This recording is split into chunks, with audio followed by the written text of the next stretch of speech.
Hello. Today I want to talk about AI observability and understanding the AI thinking for the decision that it makes. And that largely comes about from perhaps my own frustration when I was playing around with NIN and Copilot, because while we did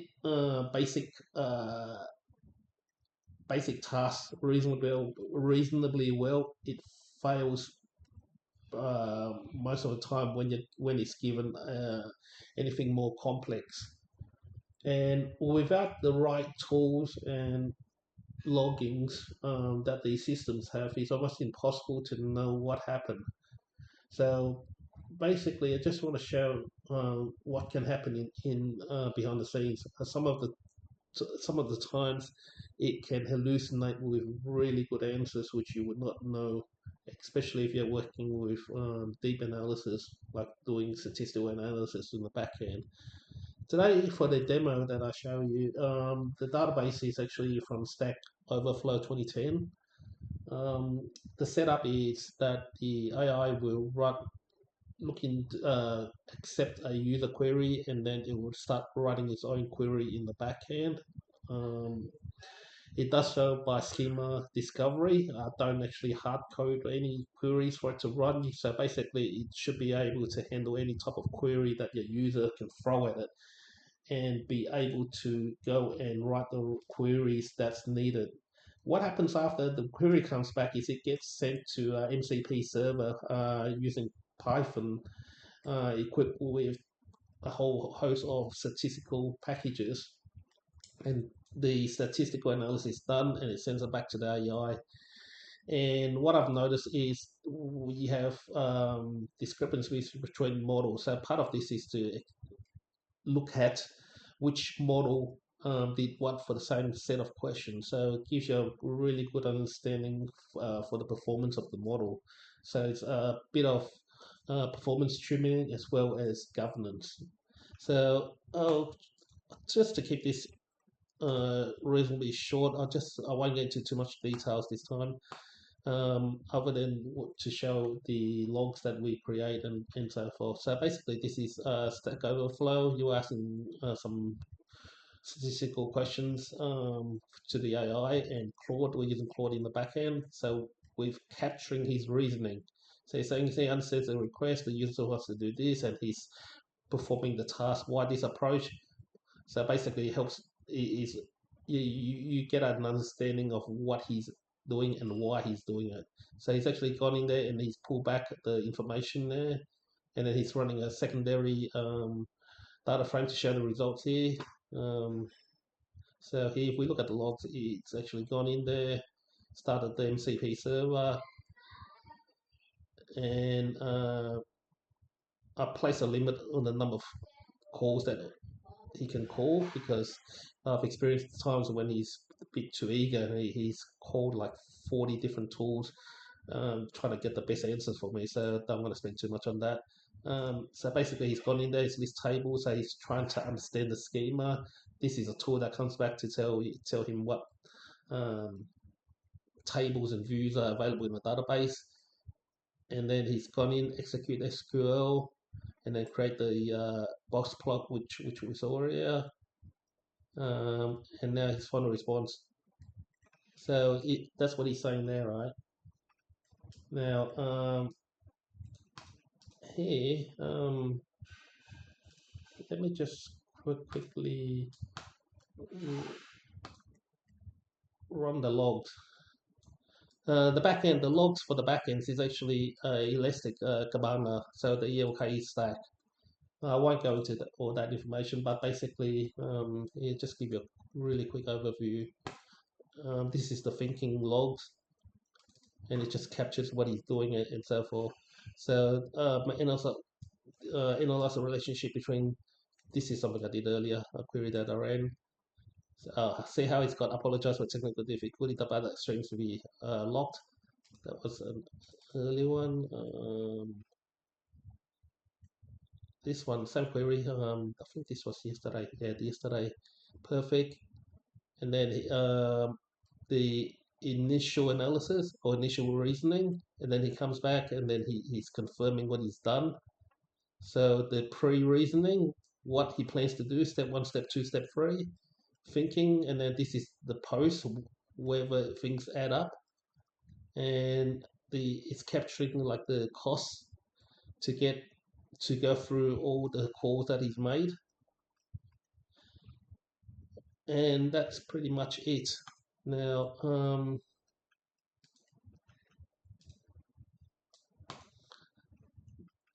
I'll show it to be a little bit more complete. I'll show you index the 9th, which is today. Sort by user request. Okay, user request comes in, summary, user request. I did something early in the day, so that's a little might complicate it a bit.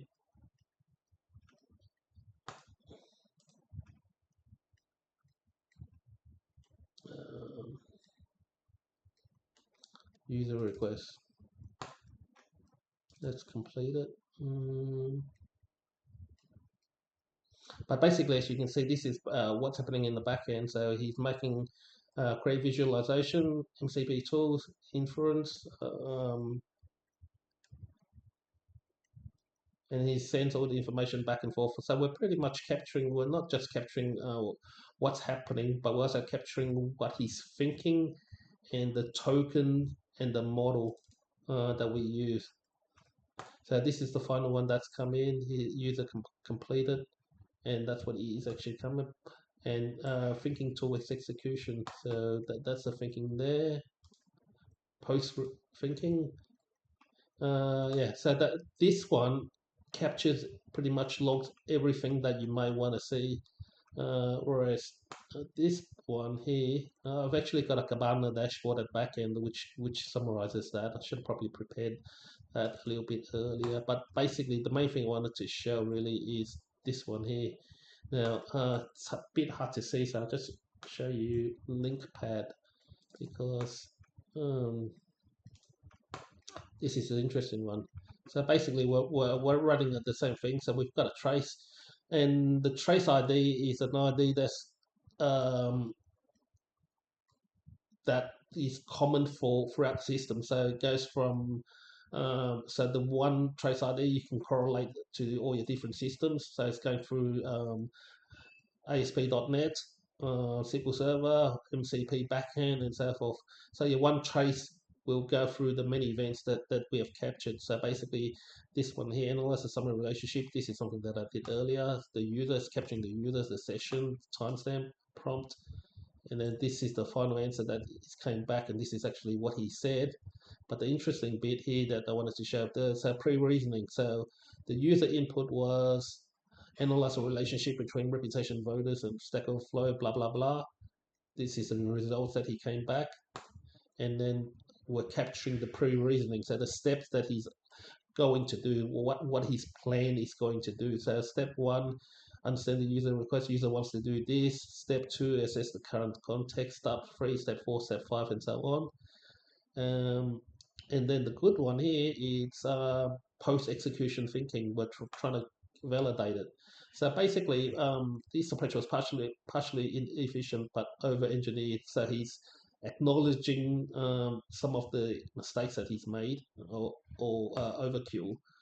But so basically, here this thinking and pre-reasoning doesn't actually come back in the main front end. So if you're using Copilot and so forth, you wouldn't have see any of this. It could have made mistakes and so forth, and you wouldn't have known because it does not have these reasoning capability in the low code environment or no code environment. So basically, he's acknowledging that, and basically based upon this, you can actually go in there and tune it. Now, the interesting bit here is because we've got so he's actually gone in and produced the box block as we saw box plot as we saw earlier, and then he's gone in and produced the sample of the data sets and did a summary on it. Now, the really interesting bit is the really interesting bit is this one here. Now, because I've created an MCP tool for the elastic that we saw earlier. So if we go back in here and we've got all the logs in there, right? This is just a summary, but this is the main log, captures all the steps. Now, because I've created an MCP to access this server, I can actually go in there and use a really sophisticated model like Claude. This is the best you can get. And basically, say, dude, you have access to my logs for Elasticsearch. I want you to run a analysis on this trace ID, and basically, because we've captured all the information, so that particular trace, there were 68 steps, quite complicated because he's accessing SQL Server, Python libraries, and so forth. Because he had to go firstly understand the schema of the database. We could have probably put that into the system prompt, but probably not a good idea. But there's many ways to optimize it, but that's besides the point. The point for this particular session is more about logging. So basically, there were 68 logs for that one particular query. I'm catching quite a fair bit just for demonstration. You probably wouldn't want to log so many things in a production environment, but this is just to identify what's possible and why it's necessary. So I've asked him to go and do analysis on this particular trace, and he's actually gone in there and verdict. He's coming back. Okay, based upon my analysis of these entries, the verdict mostly accurate with some concerning hallucinations. What actually happened? Ground truth. Say he's successfully retrieved 5,000 rows from the table users. It's correlation complete. Visualization scatter plot. Very slow. Yeah, I know it's very slow because we are logging a lot of things. We're logging heaps and heaps of things, and I haven't really optimized the SQL databases yet. Regression analysis, success falls in the, and there you go. What they are claiming is Postman reasoning. So unusual for currently efficient critical hallucination detected, average of 2. This is looking at the actual logs. So basically, this is some of the things that can happen. Now, if you're running really simple things, it doesn't really, it would surface quite easily. Now, if you're running something complicated, like statistical analysis and so forth, because that's where a lot of companies are going, then you'll see why the logging and testing is so important. Because I've experienced in sessions where there was a bug with my MCP server, and it came back and it was invalid JSON, and so basically the LLM didn't have any data because the JSON corrupted the data set, and it just hallucinated. It went into memory from an earlier session because I always give it memory because, well, basically the AI is useless without memory. So if we come in here, what it did was in that particular instance, it actually went in there, and because the JSON that came back was corrupted, it actually went back in there and grabbed an earlier data set that was captured in memory, and it kind of summarized based upon that, and it didn't make much sense, but I couldn't confirm it because it was really advanced statistics. But Claude was able to actually pick it up, and we're able to go and see that it did hallucinate. So yeah, so there you go.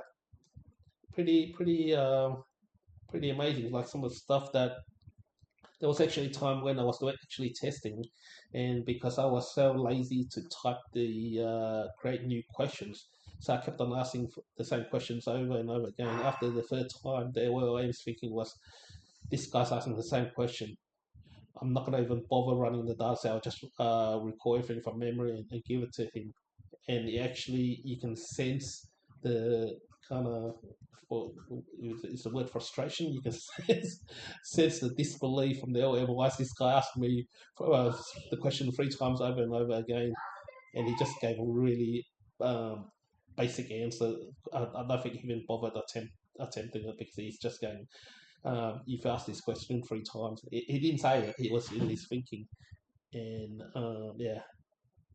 And the actual, what you could see was he tried to be polite, but he also said, do you want to ask a different question? Something a little bit more meaningful. So there you go. Yeah, there was I'll just quickly show you while I'm at it here. So I'm using the ELK Cabana for the dashboard. So basically, we can go and AI logs dashboard. Last. So basically, yeah, because everything's hooked up to the ELK or Elastic, and I've got this is Kibana. It's actually gone in there and captured. Now, if you look at this, user started show me distribution or reputation scores. So basically, we're capturing the user. We're using the model, Claude. Hey, this is a very expensive model, and he's actually executing SQL completed, SQL. See that this is another thing. I gave it so many tools. I gave it a tool like list tables, and he could have done that. Some models use one tool, another model might use another tool. So some might just use the list tables function that I created in the MCP server. Claude decided to actually go and run a freehand SQL to discover the scheme itself. So the more advanced model that you got, the more advanced stuff that he does. So he's running all this, and then he's actually selecting the query, create a data frame, great, and then he's answered the questions. Perfect, early analysis, user completed, and then yeah, this is the base one. But this one here, we're capturing the context, questions, and so forth. Yeah.